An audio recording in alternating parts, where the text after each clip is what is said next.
Hello বন্ধুগণ আমার আসসালামু আলাইকুম। আপনারা কেমন আছেন? আশা করি ভালো আছেন। আপনারা যারা ইয়ার ডেল্টাটা বানাতে চান, ব্যাকের যদি কাট আনতে চান, তাহলে আপনি এইভাবে প্যাক ড্যাক রিভার্স প্যাক ড্যাক করতে পারেন। তাহলে ব্যাকের আপনার একদম কাট এসে চলে আসবে। ইয়ার ডেল্টাগুলো অনেক সুন্দর হবে। আমরা ব্যাক বড় থাকলেও অনেকজনের ইয়ার ডেল্টা অনেক ছোট থাকে। তো এই ব্যায়ামগুলো আমি যে দেখাচ্ছি, এটা হচ্ছে স্ট্যান্ডিং রিভার্স কেবল ক্রস। হ্যাঁ, এটা আপনি মারতে পারেন।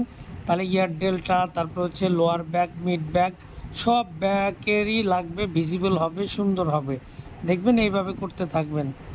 আসলে ব্যাকের যদি আপনি ভালো থাকে তাহলে আপনার বডিটাও সুন্দর থাকবে, দেখাবে। ব্যাকটা ভালো না থাকলে বডি সুন্দর লাগে না। ব্যাক, শোল্ডার, বাইসেপ, ট্রাইসেপ এগুলো অনেক সুন্দর থাকতে হয়। তাই এই প্যাক ড্যাকটা করবেন, রিভার্স প্যাক ড্যাক করবেন। এই মেশিনও করতে পারেন, আবার হচ্ছে আপনারা ইচ্ছা করলে ডাম্বেল দিয়েও আপনারা করতে পারেন। হ্যাঁ, তো এই মেশিনই করা সবচেয়ে ইজি।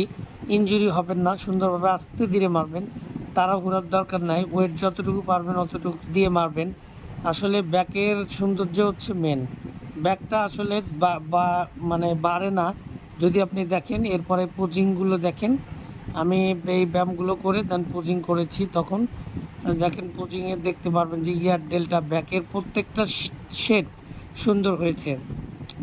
ভিডিওটা বেশি বেশি শেয়ার করবেন, ভালো লাগলে দেখবেন, ফলো দিয়ে পাশে থাকবেন। নতুন নতুন ভিডিও পেতে আপনারা আমার সাথে যুক্ত থাকবেন। ওকে, আজকে এই পর্যন্তই। আল্লাহ হাফেজ, আবার দেখা হবে।